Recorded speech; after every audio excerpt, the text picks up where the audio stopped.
welcome to another episode of the Lounge Podcast. I'm Nathaniel, and today I'm here with Lester, Hex, and Kite. Hey Hi, guys. hi. Hello. Yeah. See, I think one of the last times we had some paint in the background, and we thought, why not bring that back? Yeah, on the new year. Exactly. Yeah, I am probably just gonna do dots Yeah. because Do anything you want, or you could try and illustrate an idea that you have. Yeah, I probably knowing me, probably no. Yeah. But I take it. suck So too today, much. alright. So today's topic, topic. Oh, I think it's an interesting topic, especially at the beginning of the year, because I imagine some people go back to school. Yeah. Oh, yeah. This would be quite fitting. Yeah. So Yeah. school settings and stories. I think it was Lester's topic. So if you want, Lester, you can introduce it. Or Yeah. explain. So this is like a very definitely something I've been thinking about like a lot. Probably putting more brain cells into it than I should.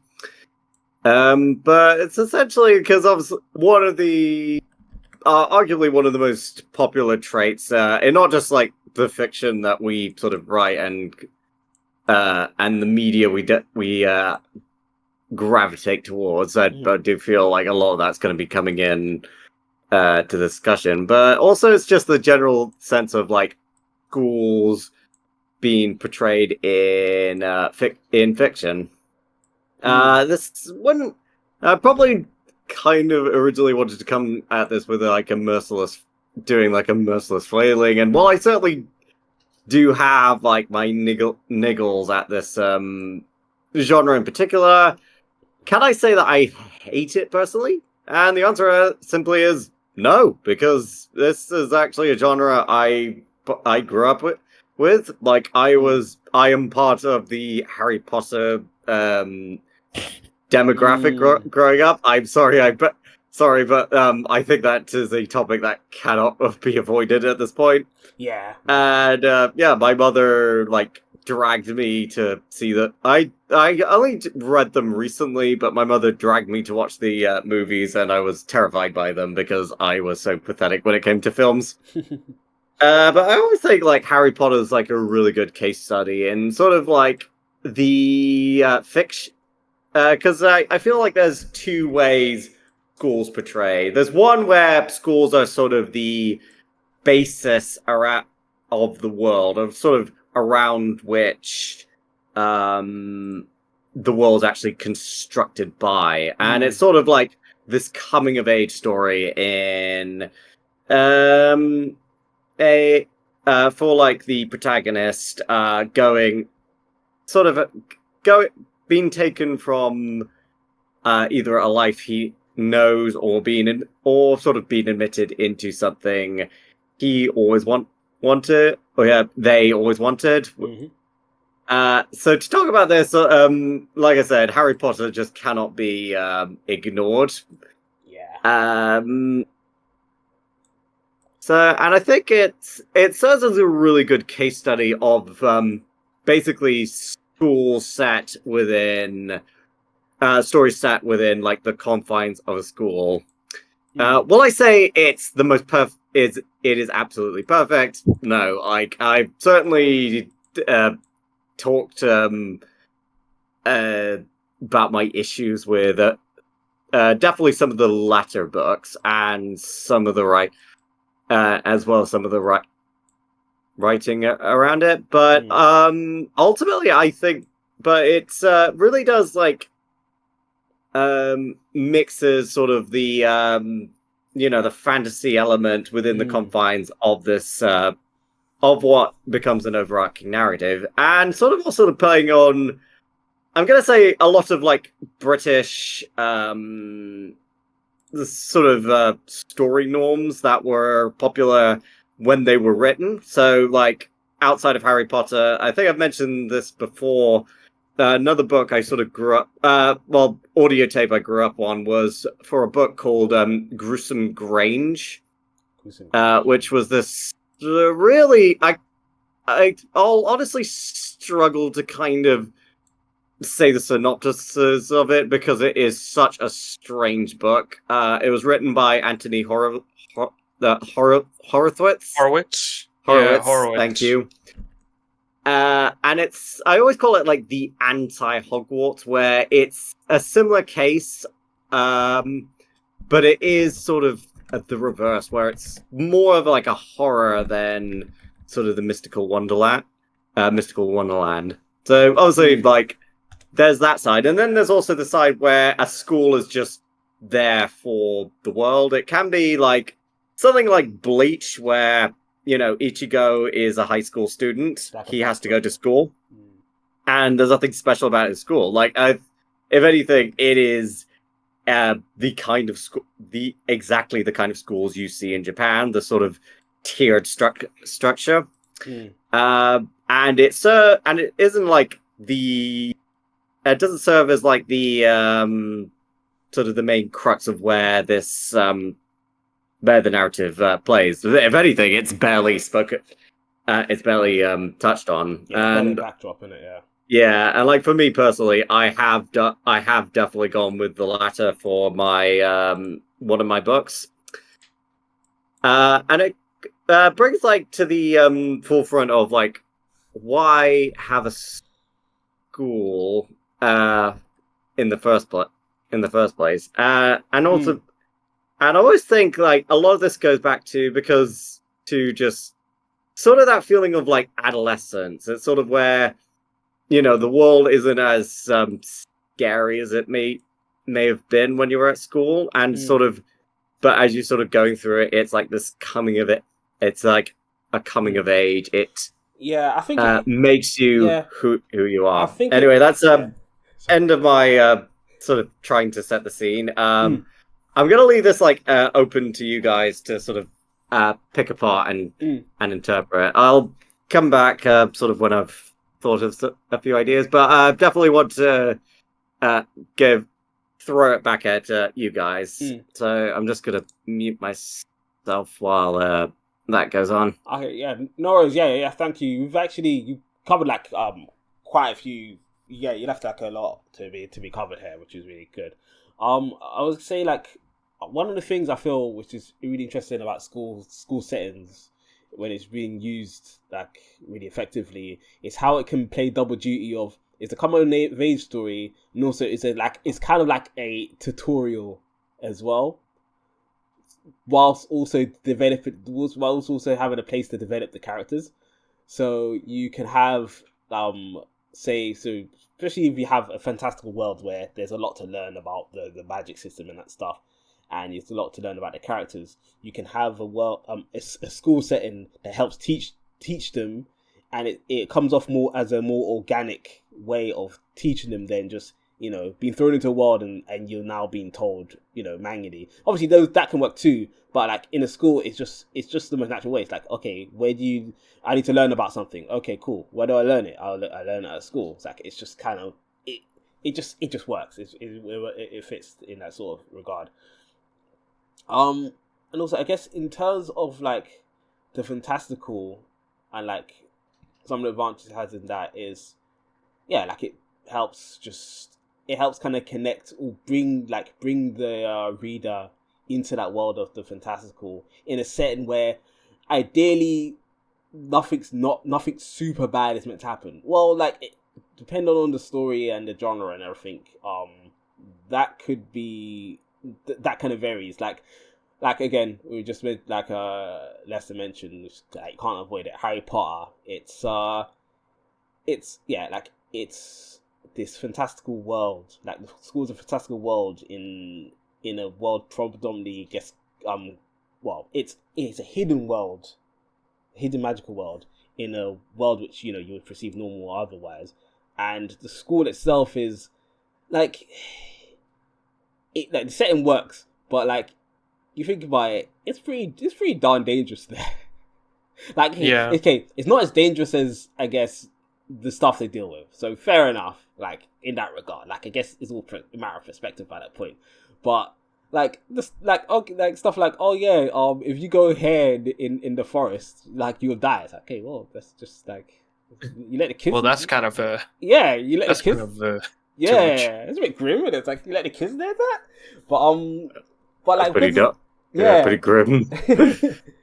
but yeah, because it's like a fantasy world and it's a fantastic world, it kind of you have this cushion where although things are really can be dangerous, you I there is this inherent thought of oh well it's in a school, sure there's a bit of drama, but it's not going to be the end of the world for these characters. So I think it has this, so it kind of plays double duty of being like a sort of tutorial for the characters, helping the readers get accommodated with the world. Especially if it's a kind of world where they're gonna before, where the school is actually the beginning, and then they actually have to go out in the world. It can be it can really serve as a good place to kind of set the scene. It's kind of I don't know. My head just trying to make comparisons. It's like it's not too different from like the Shire and the Hobbit, where it's like you have this place you see in this world that's like a safe haven. Maybe in the Shire you're obviously not going to probably learn as much about the fantastical necessarily, but it's just like that safe haven where the readers can get accustomed to this place before then they take him out further out somewhere else. Yeah. Beyond that, I think also I guess like the cultural implications of the school setting. Like I think you would say like a lot of the stuff we kind of got drawn into, like besides Harry Potter, is like a lot of anime, and a lot of anime does have, well, even in the West deals with handle school settings typically differently, which we can cross over as well. But I'll cross anime since that's like one of the genres which is kind of our jam. So like the school setting is used quite a lot in Japan, in the that's Japanese an understatement. which is it's interesting, especially when you probably know this, like if you like going through it long enough. It's like in the Japanese culture, the school was kind of like the last real bastion of last real place they could be like really free from their responsibilities, because the work-life culture in Japan is like it's pretty rough, man. Like so you definitely hear like plenty of horror stories, which makes which definitely like makes sense why Japan specifically has so many of these sort of high school sort of like even outside of like light novels, like even like shonen manga, like Jujutsu Kaisen. That is a that's a high school. I'm not that far into it, but they're still students.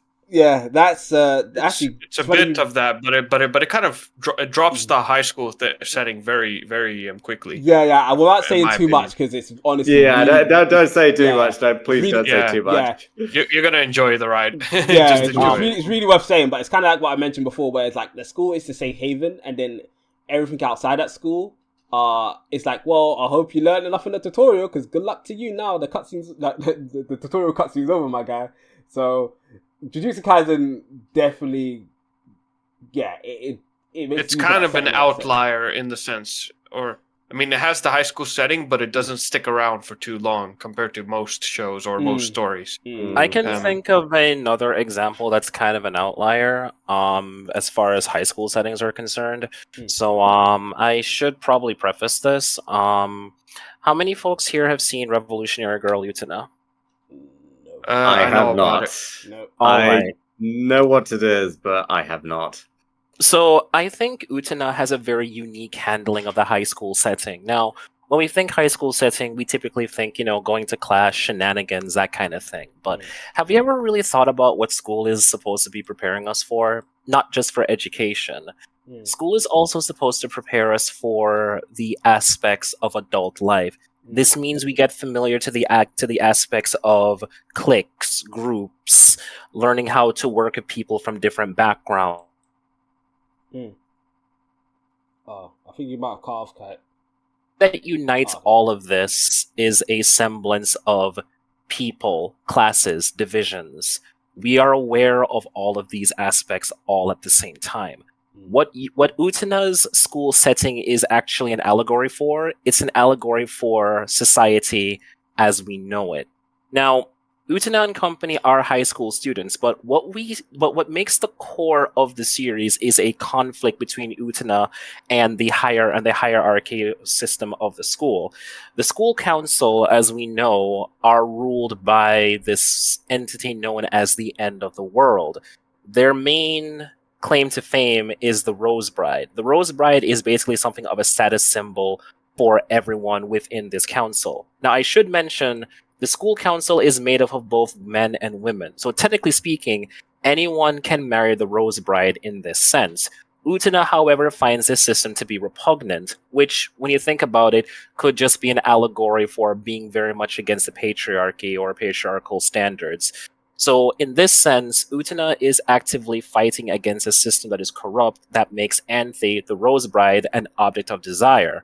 But indirectly, whether or not Utena is aware of this, she is actually buying into the same system in the sense that when she defeats the school council, what do you think happens? Anthe basically becomes her bride. So in a sense, Utena is somewhat upholding the system, but by keeping Anthe away from the student council.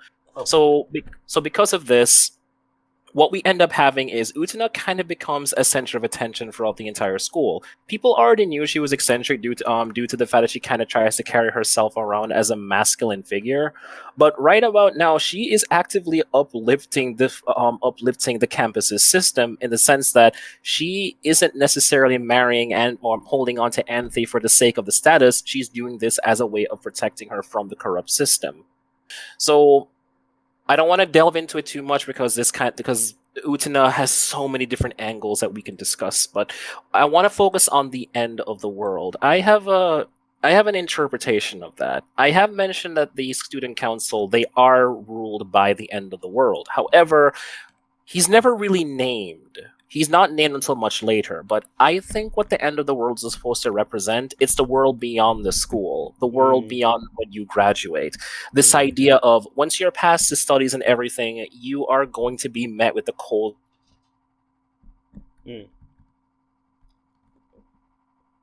of the world arc is very much aware of the definition that I'm giving it. Let's just say the End of the World is a actual character who actively manipulates the student council, he may or may not be forcing himself onto them the same way he forces himself onto the Rose Bride. So, and another thing, he also uplifts the system of the Rose Bride to begin with. So the End of the World in and of himself is the world beyond the school, the world beyond the comfort, the world beyond the shenanigans. He's the reality that waits for every single high schooler or young adult who has to meet with the cold grip of the real world. In that sense, why wouldn't you call it the End of the World, right? No,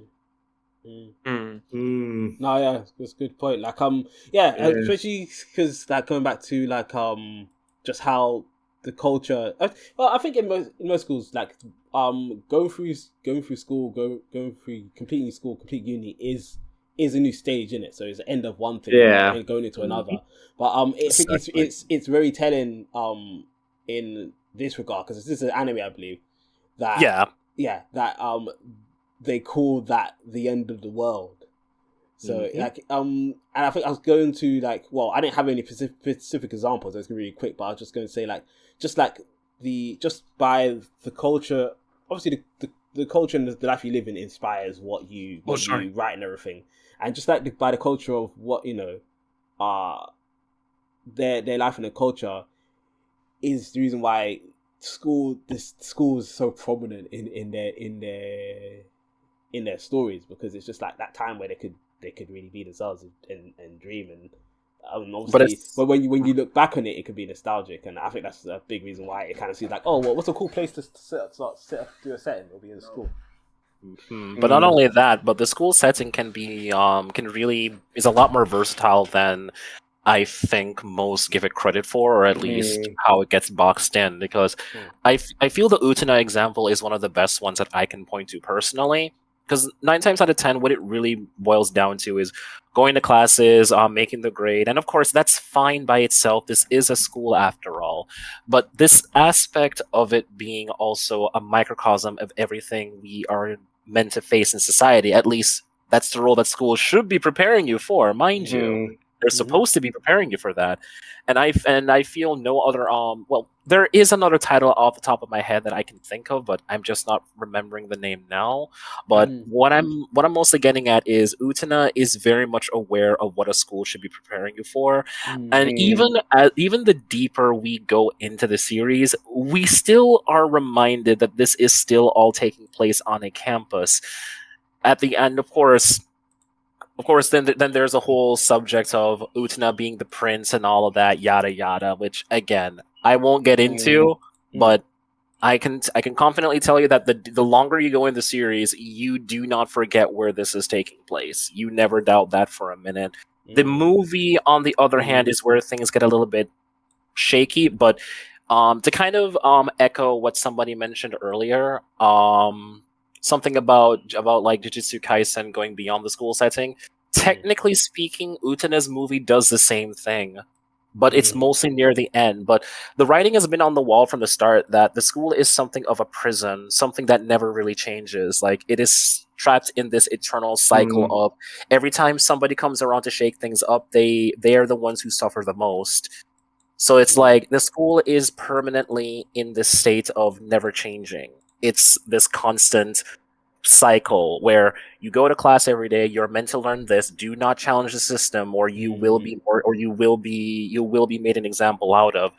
Then the movie comes around and is basically here to tell you this is how we break the cycle. There's losses, there's trauma, but this is how you break the cycle, basically. Mm. That's it. And yeah, I think off the top of my head, like, that's interesting. It's sort of like, as you say, like it's to prepare. Like that is sort of the purpose of schools. It is to prepare you for like, the world outside, and that's I definitely like, particularly sticking to, like the Japanese side, like, ones that do a lot of what the ones that do have like high school settings, and and I'm sort of more talking like the bottom of the barrel stuff. It sort of kind of just gets it's where it just feels like it's a high school for the sake of it to be a high school. Agreed. Which it's as I said, which is very, very common. So, and it's the reason why it's definitely, like I said, it's not something I typically avoid because, as I said, I can't say I hate this genre because truth is I don't. But I definitely feel like there's like, particularly in like anime and manga, like what schools that are sort of try to like hyper focus it into the school aspect into the story, but never really establishes what the school's supposed to be. Like So they treat it like a backdrop. It's just kind of like, yeah, oh, we're like in school. Why are we in school? Oh, because anyways, because reasons. Exactly. Yeah, I'd say like probably one of the best examples of like a high school setting, and I'm probably gonna be. I do like really hesitate to bring it up, but it is the Trails of Cold Steel series, specifically 1 and 2. So those unfamiliar with it, it's the third series of the Legends of a Hero series, which is I think a genre it's a series of games I highly recommend.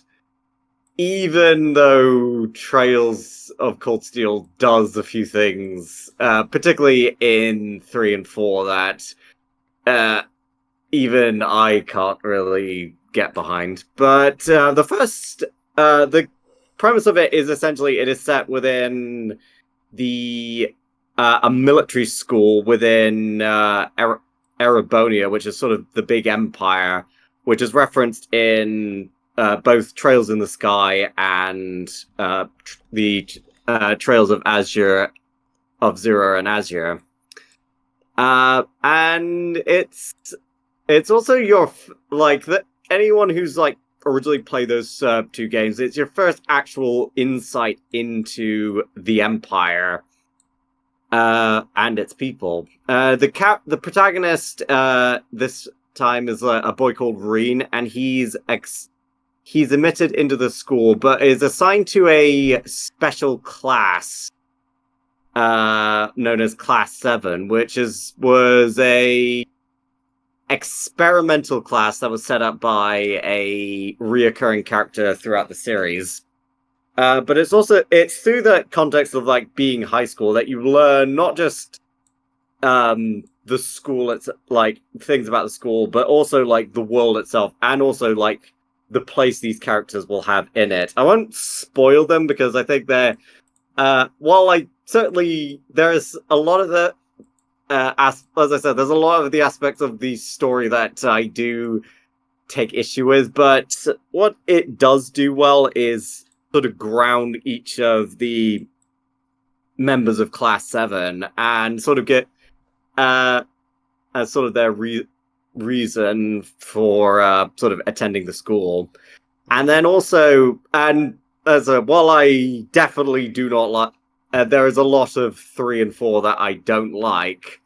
What it does do well is sort of because they're set sort of a year after the events of the second game, and it's where these Class 7 students have graduated. So you now see what they're doing after school. They're sort of making their mark in the world at large. So, as I said, well... can I jump in for a sec? Yeah, go ahead. Because I've played these games too. Yeah, go ahead. I want to mention this about Trails of Cold Steel in particular, to kind of just tie back into the Utena thing. The one thing that Trails of Cold Steel, at least for the first game, manages to do quite well, it's just the fact that every member of that class comes from a different background. And interestingly enough, some of these classmates, they're actually in conflict with another person's family member. There is some bad blood here and there. It just so happens that everyone here is at least the son or daughter of a very influential figure within this setting. And the idea for Class 7 is to kind of bring all of these disparate groups together, then allow them to explore the different struggles and issues of every individual location throughout Erebonia. The idea is we are giving these children an idea of what the history of their world looks like and the struggles as a result of poor politics, bad management, and everything. And it's allowing these disparate groups to actually see these various perspectives. They are learning all of this stuff in books, but they're learning all of this stuff on the ground. So it's like we're leaving the school campus, but at the end of the day, these are students who are learning not only from the book, but they're learning from going in there, seeing how the politics work, understanding how freaking taxes on sugar or salt have a nasty effect on other people and their trade. Like the game, or rather, the story of Trails of Cold Steel, isn't as straightforward as most high school settings are concerned, or just school settings in general. The idea, at the end of the day, is that education by itself isn't necessarily limited by what is written. It is influenced by what is spoken, what is seen. And I think for what Cold Steel manages to do on top of all that, it's how to build bridges with these groups that don't normally interact with each other. So that's what I think makes it a very special title. Now, granted, some of that does fall by the wayside a little bit as you go further in. It is a shame, but kind of like what James mentioned, though, the idea is once your studies are going to come to an end at some point, and then you have to take what you've learned and actually make a difference on the world outside. So even if it might not have been the best in some aspects, which we can have, there's a whole rant that we can have on that one. We can. A whole rant on that one. But what is admirable about this, though, is you get to see these characters from where they started and where they end up. Like, so you can get nostalgic about those days of study too. Like, it's easy to talk about where all of these settings come from. It's due to nostalgia and everything, and you get it. But in the case of Cold Steel, you were actively grounded in that from the beginning. So even with saying goodbye to Thor's Academy, you know for sure that these characters have a very interesting background because of what Thor's managed to impart on. Mm. Yeah, and even like, because even like sticking with Cold Steel, and it's what I really do love about these games specifically is that it's not just the it's not just Class 7 you sort of develop this sort of camaraderie with, but the game at certain sections, basically like as all games do, they let you do side quests. But these are like generally very well written side quests, and the ones in Thor's often involve you actually like getting to know the other students in other classes that are basically divided between basically like I'm gonna say like social status. And you sort of like, and it lets you like not just like learn sort of the background of it, but also, as Kite said, it's about breaking down those barriers. One that sticks out to me the most is this. I'm going to call it the love story between Bridget and Alan. With Bridget being the daughter of a baron and Alan being a commoner. And the quest is essentially trying to sort of basically just say that just because of where they're from shouldn't mean their feelings for each other shouldn't matter. So it's as I said, there's definitely a lot of Cold Steel that I could sort of nitpick on, but definitely what I will always stand by is the strength of particularly the first and most of the second game's writing in terms of sort of just just like getting to know these students, getting to know sort of the barriers and struggles, as well as context for like the world at large, and then just seeing not just Thoreen, but everyone overcoming them, like overcoming the barriers, so to speak. And I know that is from one of the other games, but I think that it definitely fits like the tone of Thor's. I definitely say so. So I think we can agree on a couple things as far as these settings are concerned. What helps these stories as far as they go, if you ask me, is just a reminder of kind of like a grander idea, because the idea is the scale is a little small, but there always has to be something bigger outside if you really want to make this setting all the more special. Because the idea is it is possible for you to have your students there, but allowing them to go out and at least see what the world looks like beyond their classes, so they can at least, it's kind of like the field trip. You know that feeling you got whenever you went on a field trip? Yeah. This is very much something I feel like a lot of these kind of settings do sleep on. Unfortunately, I do like the fact that the campuses can have a character onto themselves, but we need to remember that there is a world out there that has a character in and of itself as well, and it does need its opportunities to breathe. There's a reason why whenever we may hear about, like, I apologize in advance if I'm going to bring up some hot button series here. I'd rather not talk about them in great length if I can help it, but I will mention them anyway. I know, like, when it comes to like shows like RWBY, people feel quite let down by where it is now. But I feel RWBY started off in a very good place as far as letting us know that this is what the world outside looks like, this is what we're trying to fight, and hey, I feel like in the beginning, all of this managed to work. The idea is you mesh the school with the happenings outside, let them live in harmony. What happens outside informs the school, and then the school then informs the students of what's to come. See, it's very basic, but it works. It's what allows the world to breathe. and this is why we tend to turn up our nose when it's done poorly, when we don't really have much of a notion of how this world really works. And the best example I can think of this right now is High Guardian Spice. I feel that one suffers mainly because it's trying to imitate what usually works in this formula, but the problem is the world outside barely feels like a factor. It barely feels like a factor. Yeah. It just feels like it's a justification to have these kids running around on a magic campus doing Harry Potter shenanigans, which again, not inherently a bad idea, but if I am not convinced that there is much of a world that's informing all of this culture, all of these ideas, it just feels like you literally could have set this even in an adventure guild and you probably wouldn't have lost anything. Yeah. Yeah, that's what a lot of the sort of the bargain bin stuff feels like. It's just like the sense that it's there for the sake of being there, rather than sort of like just showing off what the rest of this world could look like, or giving a sense of what these people are even preparing for. Yeah, it seemed like they just, the High Guardian Spice, that's a really good way of putting it. It's kind of like they were so focused on making a high school, they forgot the world outside.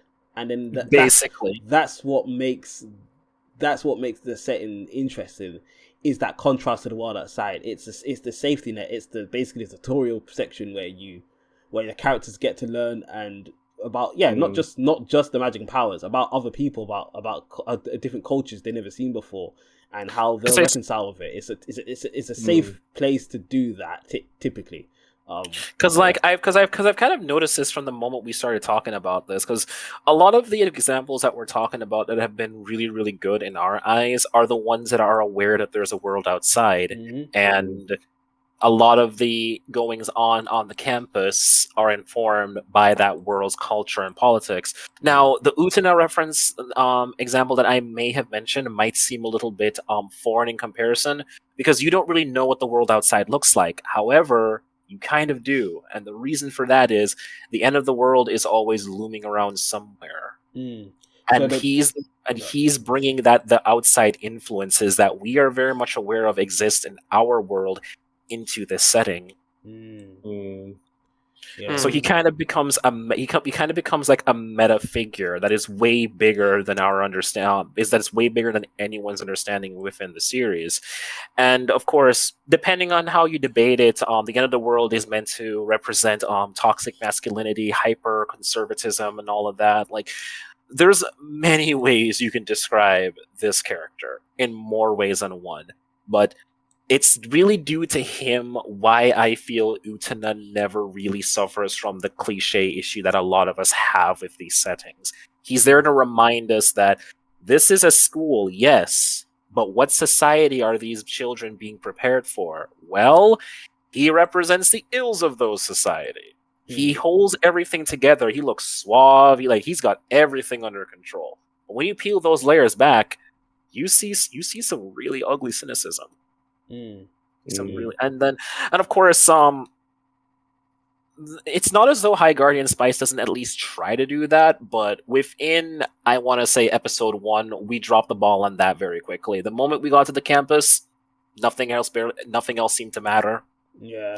Like, what exactly are the Guardians exactly training for or fighting for? I mean, yeah, maybe just to provide some, services to society and general society and all that, but I don't know. It just feels trite at that point, Like, we can say that for pretty much everything else that we've been discussing up to this point. We can say that for Cold Steel, we can say that for Harry Potter, we can say that for pretty much everything. Yeah. But there's always something bigger and something more personal that's supposed to be guiding these characters to begin with. Yeah, true.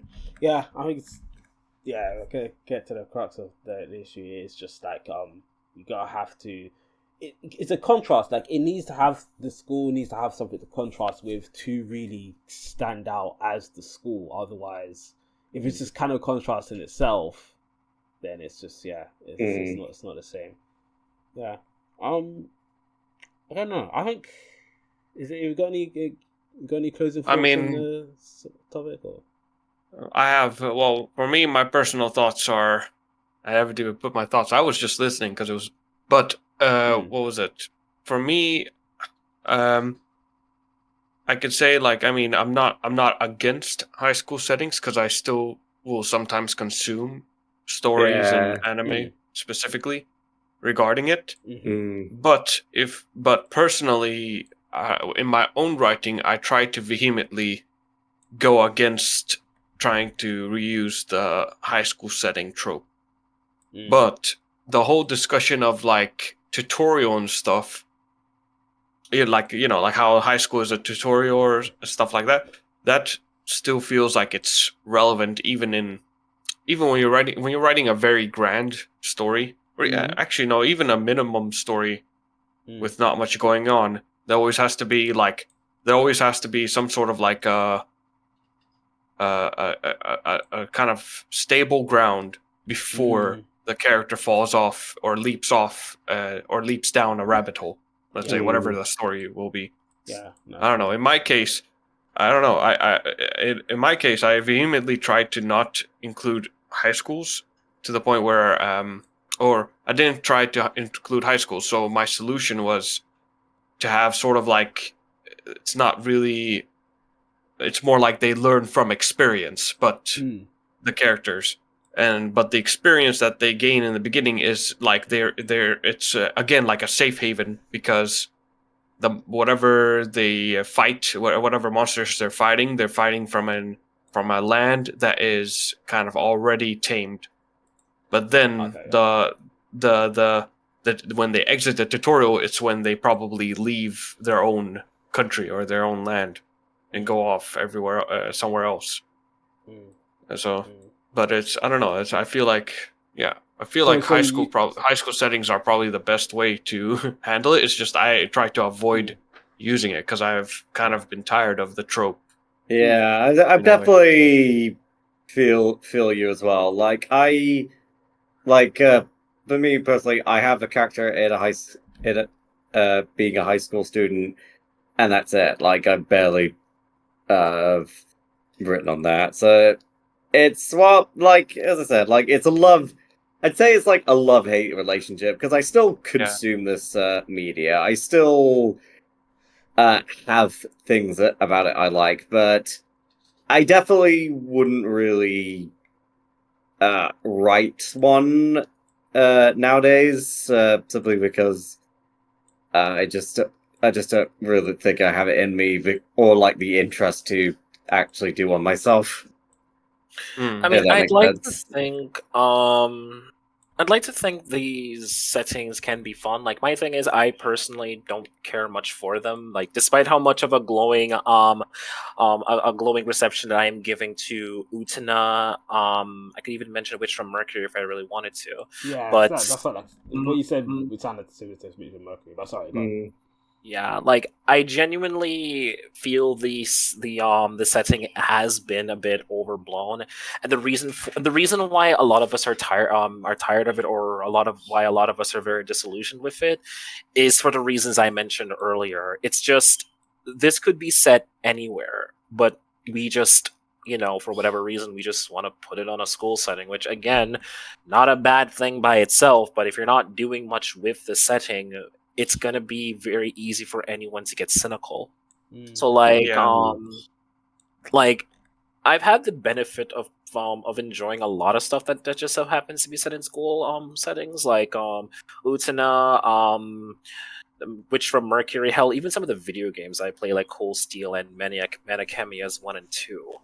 But like I said, those all have the benefit of just being so steeped in their world that you're actively getting immersed in another world on top of being in a school setting. Because my thing is, listen, you're not into high school settings because you're that nostalgic for high school normally for some people. Some people can be, but that's not the reason you're sticking around. You're sticking around because you think the world is awesome.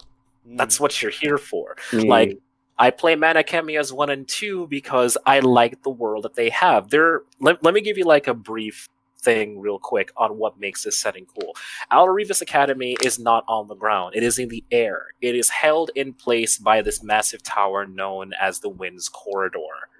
That place is held up by the spirit known as the Wind Mana. And when you go there, you can actively see other monsters, other creatures just roaming it. It's just primed for you to be getting materials. There's a bunch of lore that you can learn in your classes, or even if you don't necessarily sit down to learn the lore, it is so beautifully designed that you just get lost in it. You can be there for hours and you won't even notice because the world has immersed you in a way in which, yeah, the school is over there, but you are literally walking on the foundation that keeps this school standing. Oh, if you think that's cool, there is an ancient tree that was here long before the school was even established. And how about this? There is a massive dragon graveyard that has been repurposed into a massive dungeon. It's literally made out of the bones of fallen dragons. How they got there, we don't know. But you want to know what else? There are dragons that are still living there to this day. This world is rich. It has so many different biomes that you can visit. And again, the school is over here. But you want to know what's even funnier? The school, in comparison, is the most mundane thing. And yet, you still have fun going there because you know there is some cool shit outside that I can just go and see on a dime.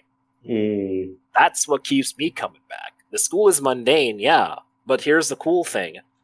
What they're studying there is everything outside of the campus. You go out there, you do your field studies, you bring your stuff back, there you go.